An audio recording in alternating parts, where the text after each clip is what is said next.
Senador, quais são suas perspectivas para o estado do Ceará, 2022? Bom, em 2022, né, eu tenho dito e repetido, e hoje, mais do que nunca, quando o MDB me reconduz por unanimidade para novamente ser presidente por mais 3 anos, a perspectiva é que nós trabalhemos para fazermos uma grande bancada estadual, uma grande bancada federal e uma participação, não sei de que forma, na chapa majoritária. Se nós vamos para a cabeça de chapa, se eu vou disputar o governo do Estado, se eu vou disputar o Senado, se eu vou disputar uma cadeira de deputado federal, ainda não tomei essa decisão, porque estou ouvindo os meus amigos, estou ouvindo o partido, estou buscando o sentimento, né, da população que, graças a Deus, tem demonstrado, né, assim, muita afeição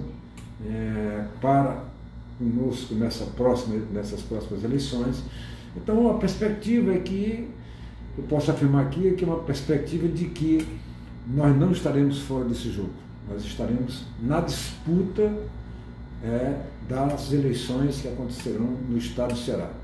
Em relação ao Brasil, todo mundo sabe a minha posição muito clara, até por tudo que ele fez pelo meu Nordeste, por tudo que ele fez pelo meu Ceará, por tudo que ele fez para os jovens desse país, criando fiéis, criando aqueles que passavam fome, criando o chamado Bolsa Família, pela sensibilidade social que ele pessoalmente demonstrou para com o Brasil. Meu voto, e se puder, o meu trabalho é para o presidente Lula. E direcionado para a economia aqui do estado do Ceará, você já tem alguma proposta, você já tem alguma ideia do que possa acontecer, independente da sua candidatura? Olha, quem está fora, quem participou efetivamente da política, como eu participei, tive o privilégio de ser 2 vezes líder do partido na Câmara, 2 vezes líder do partido no Senado, e ter sido presidente do Senado, presidente do Congresso Nacional e até presidente da República, temos assim um trabalho, uma relação constituída e criada verdadeiramente nos poderes da República. Nos poderes da República, principalmente nessa questão de Brasília, que é um lugar muito difícil de você fazer os acessos. Dizem muito que quem chega em Brasília a primeira vez demora 10 anos para poder fazer os primeiros acessos.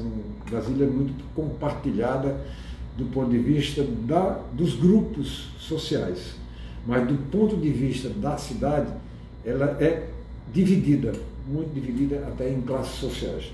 Então, a minha relação com esse sentimento de que o que você vai fazer pelo Ceará, eu digo muito o seguinte: basta olhar, eu dizia hoje aqui, não sei se você assistiu, que lá atrás, quando o Juracy Magalhães era prefeito de Fortaleza, e o governo do estado tinha muita publicidade, ele dizia: se você quiser ver uma obra do governo do estado, liga a televisão.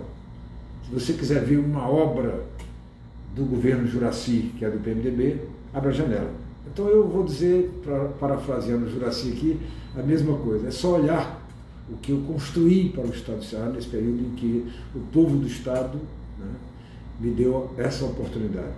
Eu sou o senador que mais recursos trouxe na história política do estado do Ceará. Eu aloquei recursos para os 184 municípios. Eu acabava de ouvir nesse instante aqui, uma conversa que você estava próximo, aí deve ter escutado, do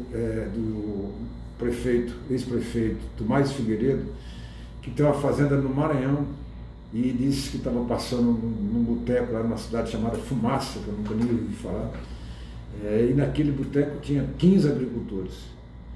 E de repente alguém soltou a conversa que ele era do Ceará e disse: no Ceará tem um cidadão que fez a lei Eunício Oliveira, e eu devia não sei quanto para o banco, 100 e tantos mil reais, paguei com 12 mil reais, e essas histórias eu escuto todos os dias. Então eu estou assim, fazendo uma comparação com o Dr. Juracy Magalhães. Se você quiser fazer uma análise, um comparativo né, com os 2 últimos anos, pelo menos, para não ficar tão distante, do período em que eu estive no Senado da República, né, com mandato efetivo, em relação aos demais, sem demérito de ninguém.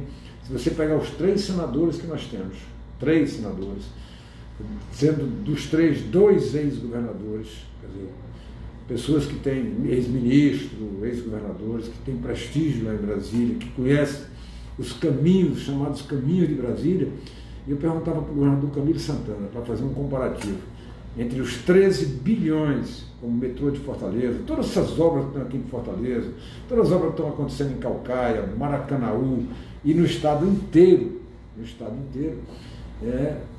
tem as mãos do ex-senador Eunício Oliveira. Eu perguntava para o Camilo, e nesses últimos 2 anos, o que você recebeu, o governo do estado recebeu, dos 3 senadores da República, sendo 2 ex-governadores e um deles tendo sido governador e ex-ministro? Ele olhou para mim assim, aquele jeito dele, riu e me disse: recebi menos de 50 milhões de reais de investimento. É só comparar, quase 13 bilhões e 800 mais ou menos para o Estado, com cerca de 50 milhões, 1 para 3. Então são 3 senadores que trouxeram 50 milhões e um senador que trouxe 13 bilhões de reais. Então eu tenho história para contar. Eu disse ali, e vou repetir, que em cada cidade que eu chegue, se eu não tiver uma pessoa para me receber, eu tenho uma obra para fotografar, fazer uma fotografia na frente dessa obra. Então, eu me sinto, do ponto de vista pessoal, digamos assim, com a consciência do dever cumprido. E espero ainda poder contribuir muito para o meu Estado, sempre buscando a consciência do dever cumprido. Ok. Só mais um, para a gente finalizar. A população anda bem desanimada com relação à política, né, nesses últimos tempos. Então, qual o conselho, uma palavra sua de ânimo, né, de um pouco de esperança para a gente que está tão realmente desacreditado nessa política brasileira? Olha, infelizmente, o Brasil foi tomado, de repente, pelo radicalismo. Nós que temos uma cultura, né, principalmente aqui no Nordeste, de carinho com as pessoas, de respeito com as pessoas, até, de certa forma, um gesto, né, de se curvar como reconhecimento a essas pessoas que trabalharam pelas nossas comunidades, que são os políticos. Não adianta, não existe democracia no mundo sem político. Não existe política sem político e não existe democracia sem políticos. O fato é que a população, né, tem que, com todo respeito à população, ela tem que ter muito cuidado com os chamados fake news.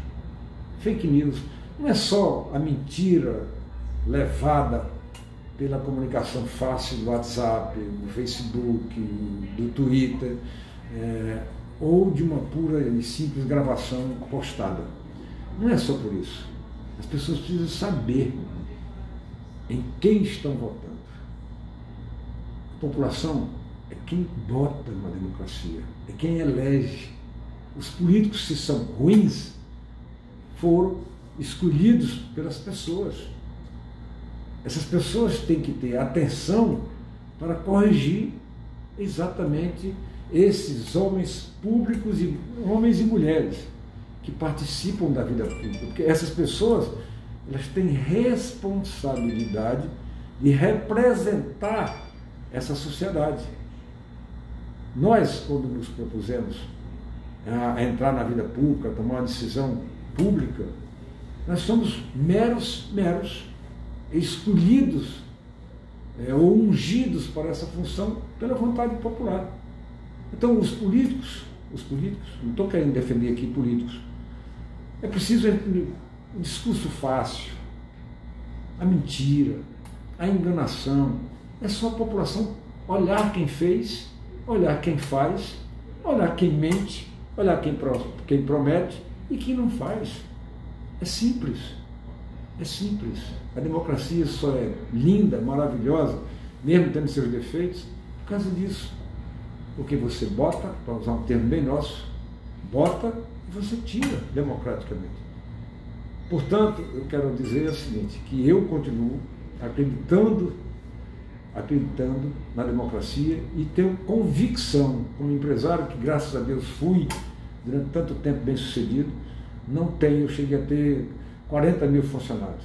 Isso era insignificante do ponto de vista daquilo que você pode realizar. Então, uma empresa grande, 40 mil funcionários. Uma lei, um ato feito por mim, como a lei chamada Lei Eunice Oliveira dos Agricultores, beneficiou 6 milhões de nordestinos. Então, 40 mil numa empresa bem sucedida.